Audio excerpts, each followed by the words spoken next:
Hi, my name is Carrie Davis and I am with Remax Victory and Affiliates, and today we're going to talk about the home buying process. The first thing that you're going to want to do is hire a professional real estate agent. This is super important because it can be a huge asset to you as you go through the home buying process. This is one of the biggest decisions of your life and you need a skilled professional guiding you along the way. I will be working with your best interests in mind, and I can help guide you through all the stages of home buying. I can help connect you with the perfect home. I will often have access to information on homes that match your criteria before they even hit the MLS and become public. I can also arrange open houses and tours of homes that also match your criteria.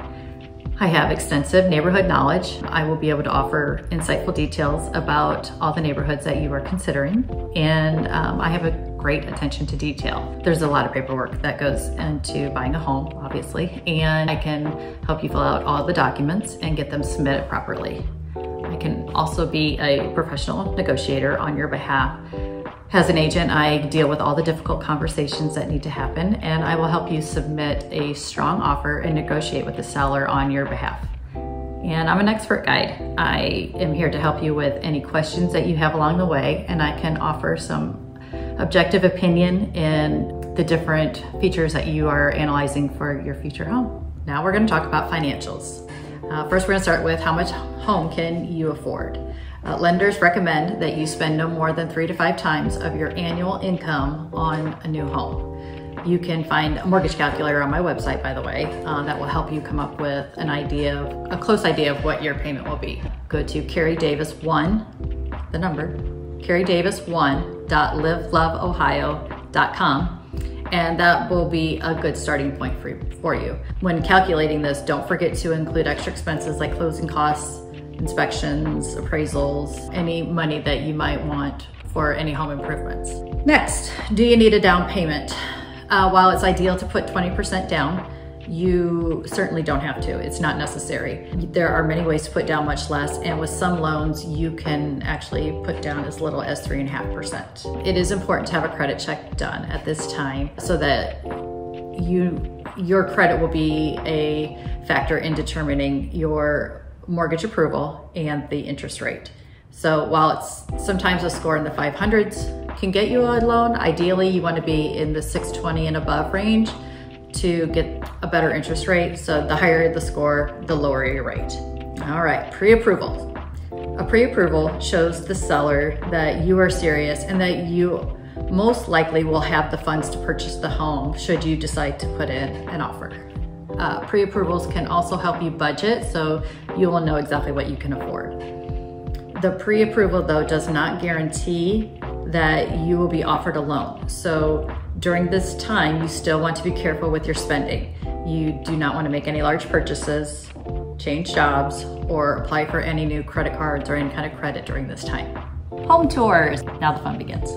So we are going to, before you ever step foot into a house, make sure that you make a list for yourself of all your must-haves in the house. How many bedrooms, how many bathrooms, that kind of stuff. We'll start looking at houses, and you'll want to keep a list of what you love about a house, what you don't, all the pros and cons, and any non-negotiables that are important to you.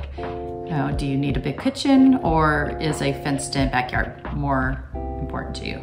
So those are the things that we will look for, and from there we'll just keep looking until you find the one, and then once you find the one, then we will put in an offer and go from there. One tip though, when you are looking at a house, look for the things that you can't fix. So the size of the bedrooms, the lot size, the neighborhood, those are the kinds of things that even though you love the house, if you don't like the neighborhood or that's not the school district that you wanted to be in, those are things that you can't change. Be realistic about those types of things. Okay, you have found your dream house, and the next step is to make an offer. So we will look at all the comparable properties in that area, and then we will come up with a strong first offer. And we do take into consideration that many sellers will price their homes a little bit high, just knowing that there's a good chance they might have to leave a little cushion area for negotiation. And once we come up with that final offer, I will present that to the seller. And then at that time, they have 3 options. They can accept your offer as is, they can send it back and counter offer, or they can reject it. After your offer is accepted, you will want to get inspections scheduled right away. We will have deadlines that we must stick to that are spelled out in your contract.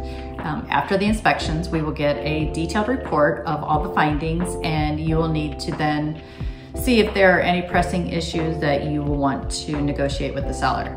Be careful not to be too picky, but at the same time, we do not want to let any major concerns go unaddressed. Okay, appraisal. Your lender will require an appraisal to be done of the home before finalizing the loan. The home appraiser will take into account the neighborhood, the housing market, the age and condition of the home, etc. Property title search will also be done to ensure that the sellers are truly the owners of the property, and any liens of judgments will also be disclosed then also. The loan approval. The loan is only fully complete after the lender approves the loan. You will receive a final approval letter after they review your income, your credit report, and employment status once more. And also, homeowner's insurance will be required before the mortgage company will finalize the loan. You are in the home stretch. You will now want to schedule your movers as soon as possible. Don't schedule them the same day of closing if that is at all possible. If you will be doing renovations, you can start getting quotes from contractors and set up the transfer of the utilities for the day of closing. Day of closing is the final step before you become the legal owner of your new home.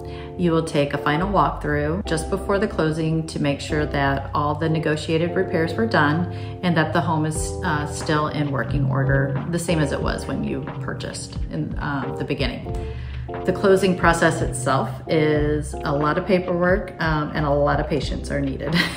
So be prepared with your government issued ID and any other paperwork that the title company has asked you to provide. Once you've closed, don't forget to rekey all the locks and change the garage door code. And congratulations on your new home.